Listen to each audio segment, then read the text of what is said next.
Now, Chapter 4, Akrura's return journey and his visiting of Visnuloka within the Yamuna River.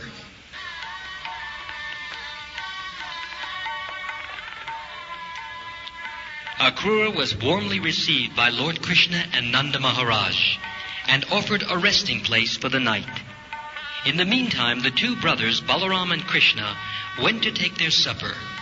Akrura sat on his bed and began to reflect that all the desires he had anticipated while coming from Mathura to Vrindavan had been fulfilled. Lord Krishna is the husband of the goddess of fortune. Being pleased with his pure devotee, he can offer whatever the devotee desires. But the pure devotee does not ask anything from the Lord for his personal benefit. After taking their supper, Krishna and Balaram came to bid good night to Akrura. Krishna asked about his maternal uncle, Kamsa. How was he dealing with his friends? And he asked, how are my relatives? He also inquired into Kamsa's plans. The Supreme Personality of Godhead then informed Akrura that his presence was very much welcome. He inquired from him whether all his relatives and friends were well and free from all kinds of ailments.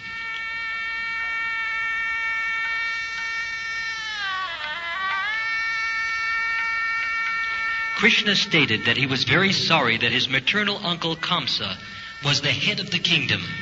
He said that Kamsa was the greatest anachronism in the whole system of government, and that they could not expect any welfare for the citizens while he ruled. Then Krishna said, my father has undergone much tribulation simply from my being his son.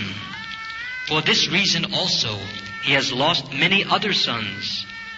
I think myself so fortunate that you have come as my friend and relative. My good friend Akrura, please tell me the purpose of your coming to Vrindavan.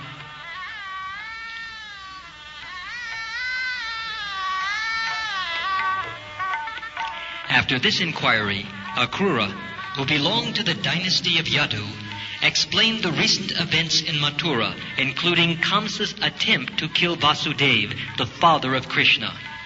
He related the things which happened after the disclosure by Narad that Krishna was the son of Vasudeva, hidden by Vasudeva in the house of Nanda Maharaj.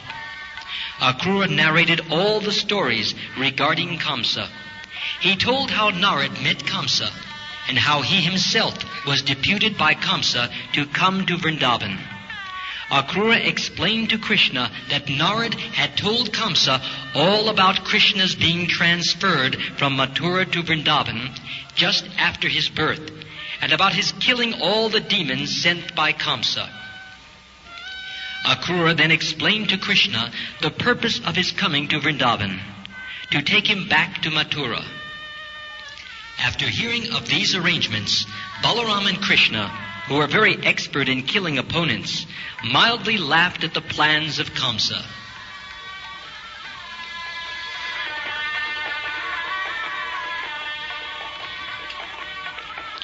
They asked Nanda Maharaj to invite all the cowherd boys to go to Mathura to participate in the ceremony known as Dhanurjagya.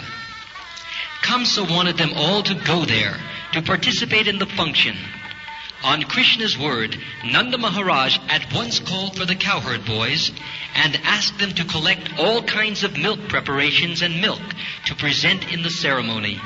He also sent instructions to the police chief of Vrindavan to tell all the inhabitants about Kamsa's great Dhanurjagya function and invite them to join.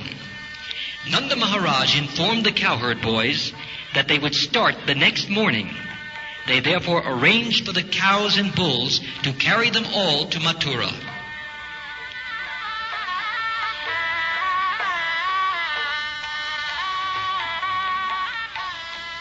When the Gopis saw that Akrura had come to take Krishna and Balaram away to Mathura, they became overwhelmed with anxiety.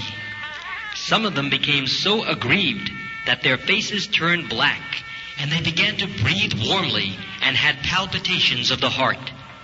They discovered that their hair and dress immediately loosened.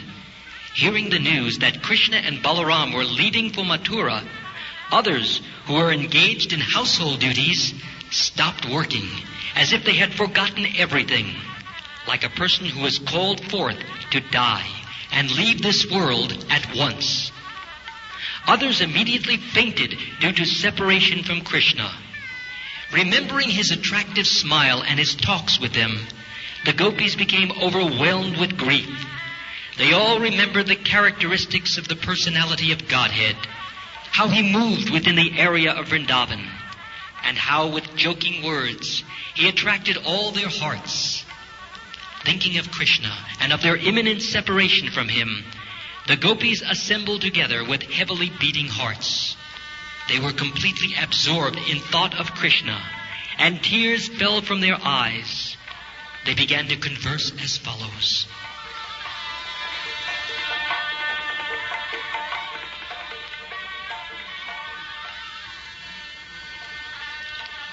O Providence, you are so cruel.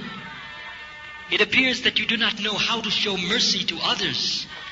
By your arrangement, friends contact one another, but without fulfilling their desires, you separate them. This is exactly like children's play. It has no meaning. It is very abominable that you arrange to show us beautiful Krishna, whose bluish curling hair beautifies his broad forehead and sharp nose, who is always smiling to minimize all contention in this material world. And then you arrange to separate him from us. O Providence, you are so cruel. But most astonishingly, you appear now as Akrura, which means not cruel. In the beginning, we appreciated your workmanship in giving us these eyes to see the beautiful face of Krishna. But now, just like a foolish creature, you are trying to take out our eyes so we may not see Krishna here again. Krishna, the son of Nanda Maharaj, is also very cruel. He must always have new friends. He does not like to keep friendship for a long time with anyone. We gopis of Vrindavan, having left our homes, friends, and relatives, have become Krishna's maidservants. But he is neglecting us and going away. He does not even look upon us, although we are completely surrendered unto him. Now, all the young girls in Mathura will have the opportunity. They are expecting Krishna's arrival, and they will enjoy his sweet smiling face, and will drink its honey. Although we know that Krishna is very steady and determined, we are threatened that as soon as he sees the beautiful faces of the young girls in Mathura, he will forget himself. We fear he will become controlled by them and will forget us, and we are simple village girls. He will no longer be kind to us. We therefore do not expect Krishna to return to Vrindavan. He will not leave the company of the girls in Mathura.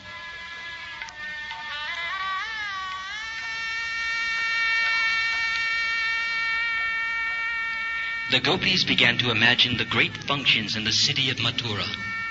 Krishna would pass through the streets, and the ladies and young girls of the city would see him from the balconies of their respective houses. Mathura city contained different communities known as Dashra, Bhoj, Andak, and Satpat. All these communities were different branches of the same family in which Krishna appeared, namely the Yadu dynasty. They were also expecting the arrival of Krishna. It had already been ascertained that Krishna, who is the resting place of the goddess of fortune and the reservoir of all pleasure and transcendental qualities, was going to visit Mathura city.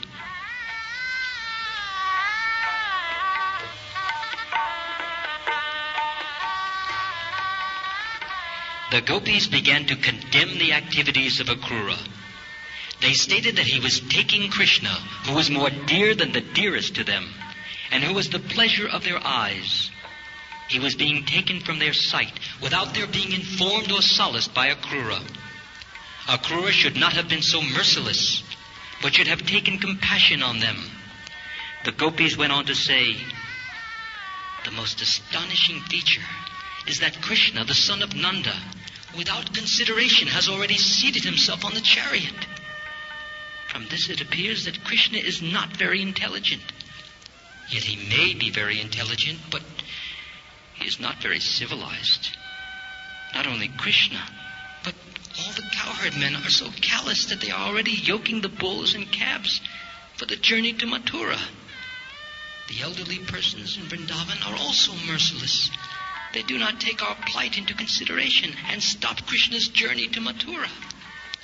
Even the demigods are very unkind to us.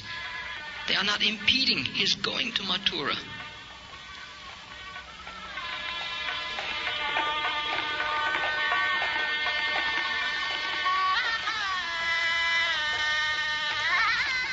The gopis prayed to the demigods to create some natural disturbance, such as a hurricane, storm, or heavy rainfall, so that Krishna could not go to Mathura. They then began to consider, despite our elderly parents and guardians, we shall personally stop Krishna from going to Mathura. We have no alternative than to take this direct action. Everyone has gone against us to take away Krishna from our sight. Without him, we cannot live for a moment. The gopis thus decided to obstruct the passage through which the chariot of Krishna was supposed to pass. They began to talk amongst themselves. We have passed a very long night, which seemed only a moment, engaged in the Ras dance with Krishna. We were looking at his sweet smile, and were embracing and talking. Now, how shall we live even for a moment if it goes away from us? At the end of the day, in the evening, along with his elder brother Balaram, Krishna would return home with his friends. His face would be smeared with the dust raised by the hooves of the cows, and he would smile and play on his flute and look upon us so kindly. How shall we be able to forget him? How shall we be able to forget Krishna, who is our life and soul? He has already taken away our hearts in so many ways throughout our days and nights. And if he goes away, there is no possibility of our continuing to live. Thinking like this, the gopis became more and more grief-stricken at Krishna's leaving Vrindavan. They could not check their minds, and they began to cry loudly, calling the different names of Krishna. Oh, dear Damodar, dear Madhava.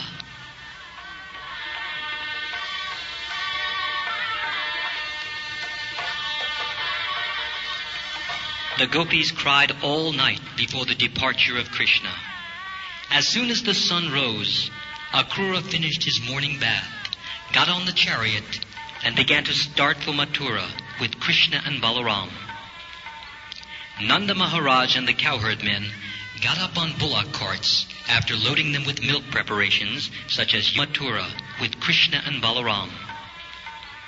Nanda Maharaj and the cowherd men got up on bullock carts after loading them with milk preparations such as yogurt, milk, and ghee, filled in big earthen pots, and began to follow the chariot of Krishna and Balaram. In spite of Krishna's asking them not to obstruct the way, all the gopis surrounded the chariot and stood up to see Krishna with pitiable eyes.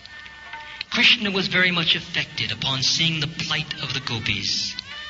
But his duty was to start for Mathura, for this was foretold by Narad. Krishna therefore consoled the gopis. He told them that they should not be aggrieved. He was coming back very soon after finishing his business. But they could not be persuaded to disperse. The chariot, however, began to head west, and as it proceeded, the minds of the gopis followed it as far as possible. They watched the flag on the chariot as long as it was visible. Finally, they could only see the dust of the chariot in the distance. The gopis did not move from their places, but stood until the chariot could not be seen at all. They remained standing still, as if they were painted pictures. All the gopis decided that Krishna was not returning immediately. and with greatly disappointed hearts, they returned to their respective homes. Being greatly disturbed by the absence of Krishna, they simply thought all day and night about his pastimes, and thus derived some consolation.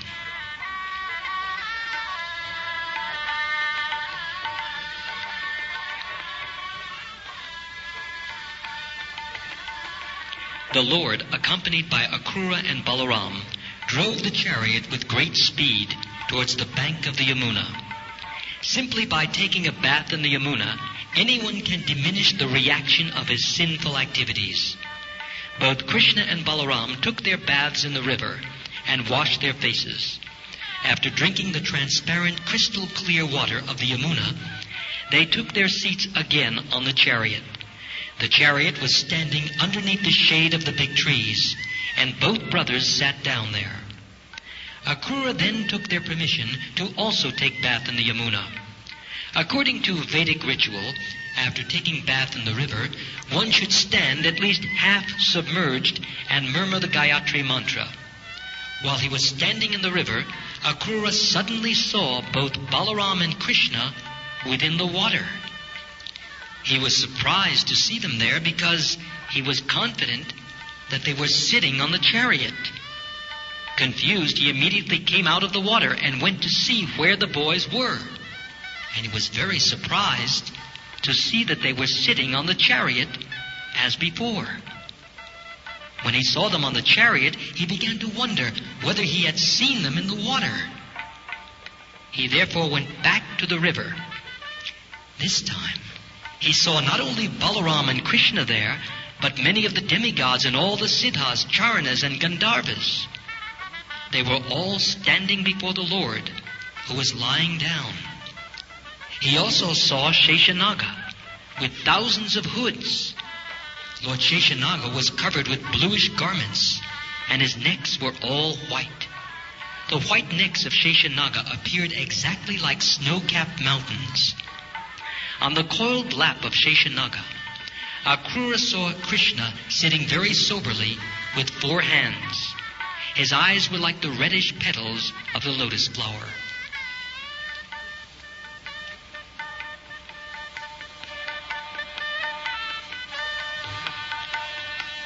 In other words, after returning, Akrura saw Balaram turned into Sheshanaga and Krishna turned into Mahavishnu.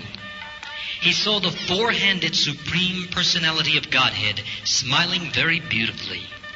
He was very pleasing to all and was looking towards everyone. He appeared beautiful with his raised nose, broad forehead, spread up ears, and reddish lips. His arms, reaching to the knees, were very strongly built. His shoulders were high, his chest very broad and shaped like the conch shell. His navel was very deep, and his abdomen was marked with 3 lines. His waist was broad and big, resembling the hips of a woman, and his thighs resembled the trunks of elephants. The other parts of his legs, the joints and lower extremities, were all very beautiful. The nails of his feet were dazzling, and his toes were as beautiful as the petals of the lotus flower. His helmet was decorated with very valuable jewels. There was a nice belt around the waist, and he wore a sacred thread across his broad chest.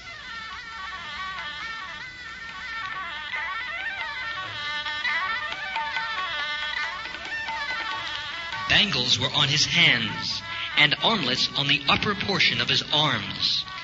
He wore bells on his ankles. He possessed dazzling beauty, and his palms were like the lotus flower. He was still more beautiful with different emblems of the Vishnu Murti, the conch shell, club, disc, and lotus flower, which he held in his 4 hands. His chest was marked with the particular signs of Vishnu, and he wore fresh flower garlands. All in all, he was very beautiful to look at. Akrura also saw his lordship surrounded by intimate associates, like the 4 Kumaras, Sanak, Sanatan, Sananda, Sanat Kumara, and other associates like Sunanda and Nanda, as well as demigods like Brahma and Lord Shiva. The 9 great learned sages were there, and devotees like Prahlad and Narad, and the 8 Vasus were engaged in offering prayers to the Lord with clean hearts and pure words. After seeing the transcendental personality of Godhead, Akrura immediately became overwhelmed with great devotion, and all over his body there was transcendental shivering. Although for the moment he was bewildered, he retained his clear consciousness and bowed down his head before the Lord. With folded hands and faltering voice, he began to offer prayers to the Lord. Thus ends the Bhakti-Vedanta purport of the 2nd volume, 4th chapter of Krishna, Akrura's return journey, and his visiting of Visnuloka within the Yamuna river.